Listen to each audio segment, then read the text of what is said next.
Et maintenant, Wendy Bouchard, un témoignage croisé très fort qui fera écho à ce que vivent les familles qui ont perdu un proche à cause du coronavirus. On dénombre plus de 7500 morts français. Oui, Marlène, le temps du deuil étant rendu particulièrement douloureux par ce virus extrêmement agressif, et ils ont le courage de venir nous parler malgré tout, après avoir perdu le 29 mars celle qui était Lionel Petitpas, votre épouse, et Aude, votre maman. Bonsoir à tous les deux. Bonsoir. Bonsoir. Lionel Petitpas et Aude, les obsèques de votre épouse avaient lieu vendredi. Dans quelles conditions, Lionel ? Les obsèques ont été difficiles. On a pu avoir une cérémonie religieuse telle qu'elle le souhaitait, très écourtée, et surtout avec très très peu de personnes. Les conditions actuelles ne permettaient pas de faire autrement. Et puis on a quand même pu avoir quelques fleurs malgré tout. Et l'après-midi ont eu lieu la dispersion des cendres telle qu'elle le souhaitait au Jardin des Souvenirs. Ce que vous voulez bien souligner avec nous, au-delà de l'émotion qu'on comprend chez vous et de ce drame, c'est que tout a été terrible et brutal dans cette affaire. Tout a été rapide. Vous avez accompagné votre femme à l'ambulance qui est venue la chercher. Et ensuite, vous ne l'avez pas revue ? Jamais ? Non, j'ai accompagné mon épouse à l'ambulance. Elle m'a fait un petit signe, un petit coucou de la main. Et je l'ai plus jamais revue. Sachant que vous avez été infecté aussi vous-même, Lionel, précédemment par le Covid, que vous avez tout respecté avec votre épouse qui était fragile et diabétique, et pour autant elle a été contaminée. Aude Petitpas, vous, cette réalité terrible que vous avez vécue avec votre maman, vous l'éprouvez aussi comme infirmière au CHU de Reims au quotidien ? Oui, tout à fait. Moi, voilà, j'ai ces deux drames qui me touchent, la perte de ma maman par cette maladie et puis le quotidien au travail. Alors moi, je ne travaille pas dans un secteur Covid. J'ai des soucis de santé qui font que mes cadres m'ont épargné, et elle savait aussi que ma maman était hospitalisée. Donc j'ai pris la place de quelqu'un qui est parti en secteur Covid. Et je travaille dans un secteur classique, si vous voulez, avec un manque de matériel flagrant tous les jours aussi pour nous, quoi.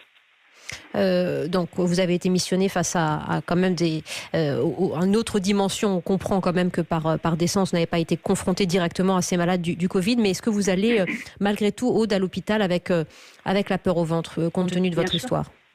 Bien sûr, parce que nous, on reçoit des patients non Covid, mais des patients qui peuvent aussi transiter par les urgences, des patients qui peuvent être contaminés pour X raisons dans leur déplacement de tous les jours.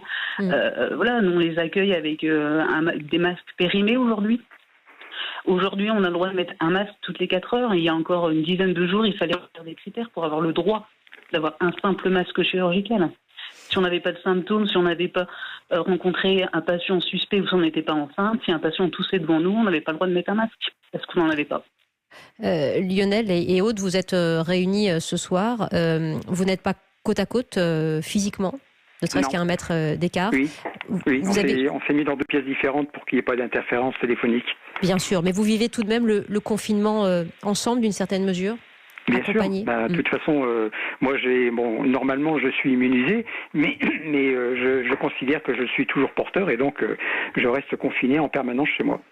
Et vous pensez à votre épouse, enterrée vendredi, et partie le 29 mars, avec des mots forts que vous voulez partager pour qu'on comprenne bien. Vous êtes aujourd'hui porteur d'une pétition qu'on peut signer, je l'ai fait moi-même hier soir, pour que ces malades du Covid ne soient pas oubliés, au sens où vous avez le sentiment qu'on les résume trop à des chiffres, un décompte. Oui, tout à fait, parce que si vous voulez, mon épouse, comme j'ai mis dans le courrier que j'ai adressé au député sénateur de la Marne, a toujours été un numéro dans sa vie, et lors de son décès, elle est devenue une quantité. C'est-à-dire que tous les soirs, on énonce une quantité de morts. Mais tous ces morts sont des anonymes. On ne connaîtra jamais leur nom ni leur prénom. Et on ne saura même pas qu'ils sont morts du Covid. Et mon combat, ma douleur s'est transformée en combat pour que justement tous ces gens-là ne soient pas oubliés. Ils le sont aujourd'hui pour vous ? Oh, bien sûr. Ils le sont pourquoi ? Ils le sont parce qu'ils sont complètement inconnus. Moi, autour de moi, je ne connais aucune personne qui est décédée du Covid. On parle évidemment beaucoup du rôle des soignants qui est exemplaire, mais on passe peut-être un peu trop vite sur la souffrance des familles et sur les victimes et le nombre de victimes, de votre point de vue. Oui, on parle des soignants, c'est normal, parce que vu les conditions dans lesquelles ils exercent leur métier, c'est complètement inadmissible de voir ça, quoi. Et les familles, on parle beaucoup des morts, les familles on en parle très très peu, mais bon, vous savez, je pense que les familles vivent leur deuil difficilement et chacun dans son coin. Donc, pour moi, on peut pas rester dans cette situation. Il faut impérativement que ces gens-là aient un hommage. Comment cela pourrait se traduire selon votre volonté, Lionel Petitpas ? Ma volonté à moi, j'ai l'intention d'interpeller les hommes politiques, c'est que une stèle dans une commune, une plaque pour les très petites communes, une plaque posée sur le cimetière, simplement avec leur nom, leur prénom et pourquoi ils sont décédés. Vous savez, je prends toujours l'exemple, à la sortie des 2 conflits mondiaux, on a fait des monuments aux morts, et c'est très très bien, pour honorer la mémoire des combattants. Je ne demande pas qu'on fasse un monument aux morts pour les décédés du Covid, mais que quelque part, il y ait une réflexion qui soit portée au niveau communal, au niveau départemental, pour que quelque chose soit fait. Vous soutenez, Aude Petitpas, évidemment, le combat de votre papa sur la reconnaissance de ces victimes du Covid, très fortement. Oui, bien sûr. Oui, bien sûr. Oui, je le soutiens à double titre parce que on parle de ma maman qui est décédée brutalement et en tant que soignant. Enfin, moi, je vous ai dit, je ne travaille pas en unité de Covid, mais je sais ce qu'elles vivent. Je sais ce qu'elles vivent parce que c'est quand même aussi mon quotidien d'être confrontée au décès, aux familles. Et je sais qu'elles sont totalement désemparées. Et aujourd'hui, j'ai des retours de collègues qui ont été très touchés parce qu'elles ont su que c'était le décès d'une mère, d'une infirmière, encore plus. C'est un combat parce que c'est quelque chose qui nous arrive en pleine tête, faut se le dire, personne ne s'y attend. Moi, ma mère, j'essaie de me rappeler d'un moment où je l'ai vue, où j'ai pu lui dire je t'aime une dernière fois, heureusement. Mais oui, c'est important. C'est important. Moi, je suis persuadée qu'aujourd'hui, on écrit une page de notre histoire. Dans 20 ans, les collégiens, on parlera de la peste espagnole et toutes ces choses-là, mais on parlera du Covid. Et donc, je pense que c'est important. C'est important que ces morts, on les oublie pas, que ce ne soit pas que des chiffres. Voilà. Et je pense avec vous à une amie qui a perdu ses 2 beaux-parents, le papy et la mamie à quelques jours d'intervalle, brutalement, comme vous décrivez la disparition de votre épouse, comme ces 7500 victimes. Ils étaient assez sœurs l'un et l'autre. Voilà, ils avaient pris de leur temps, de leur générosité pour aller tenir ces bureaux de vote ce fameux soir du 15 mars et ils ont disparu aussi du fait de leur citoyenneté. Lionel Petitpas, contre qui êtes-vous en colère ce soir, particulièrement au fond ?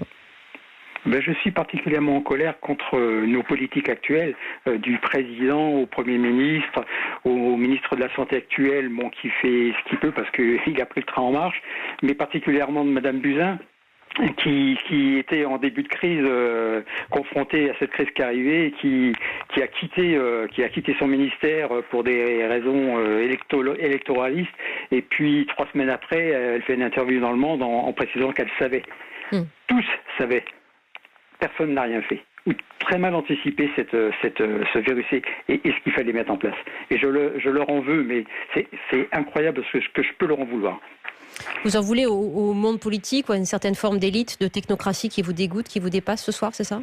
Oui, tout à fait. Et pas que le gouvernement actuel, je n'oublie pas, et dans mon courrier je le précise, je n'oublie pas qu'il y a eu d'autres personnes avant, d'autres partis, qui ont aussi mené à ce qu'on vit aujourd'hui, quoi. Je comprends, il y a à la fois cette émotion terrible, ce chagrin, cette colère, cette volonté justement de laisser une trace que votre épouse, comme toutes ces victimes, reste en mémoire. Et il faut continuer à agir, à faire son travail aussi au quotidien. Aude, vous qui êtes infirmière au CHU de Reims, quand on entend ces polémiques sur les masques, quand on entend comme aujourd'hui ce relâchement des Français qui peut-être jouent un peu trop avec cette réalité parce qu'ils n'en connaissent pas le fond comme vous, ce soir, qu'est-ce que vous ressentez ? Je ressens effectivement de la colère aussi vis-à-vis de ce peuple qui ne se rend pas compte de ce qui arrive, évidemment. Mais c'est horrible ce que je vais dire, mais je pense qu'avec le temps qui passe, malheureusement, là, aujourd'hui, de plus en plus de gens vont être touchés par des décès. Que ce soit des proches comme ma maman, que ce soit des proches parce que c'est des amis qui apprennent que des amis ont perdu quelqu'un, on va tous être touchés, tous complètement. Donc à un moment donné, il va falloir que les choses bougent. Le problème de matériel, non seulement il ne s'arrange pas, mais il s'empire. C'est-à-dire que nous, on a une note de service très récente qui tourne en ce moment au CHU. Les surblouses à usage unique qui ne sont pas utilisées pour les Covid doivent être récupérées par la blanchisserie pour être relavées et redistribuées. On parle de blouses à usage unique en coton. Ils vont être relavées. Quand est-ce qu'on va relaver? On va laver les masques et les gants. Donc, le confinement est très, très important. Mais nous, en tant que soignants, ce qu'on a peur, c'est de répandre cette pandémie à cause de nous, en fait, en interne. Parce que, nous, on travaille avec les moyens du bord, on fait ce qu'on peut. On a peur. Moi, je suis partagée entre la joie tous les matins de me lever en me disant c'est bon, j'ai pas de fièvre, et de me dire j'aimerais bien, en fait. Quelque part, au fond de moi, je me dis pourquoi je l'ai pas eu. Parce que soit je m'en sors pas et c'est fait, soit je m'en sors et je suis immunisée. Et là, voilà. C'est horrible de commencer à penser à ça, mais on a peur tous les jours de l'attraper. J'ai peur de le redonner à mon conjoint. C'est très très compliqué. Et on se dit là, nous, dans notre famille, on a déjà eu un mort. On ne pourra pas supporter d'en avoir un deuxième. On ne pourra pas. Aude Petitpas, Lionel Petitpas, merci d'avoir eu le courage et de témoigner ce soir sur l'antenne d'Europe 1.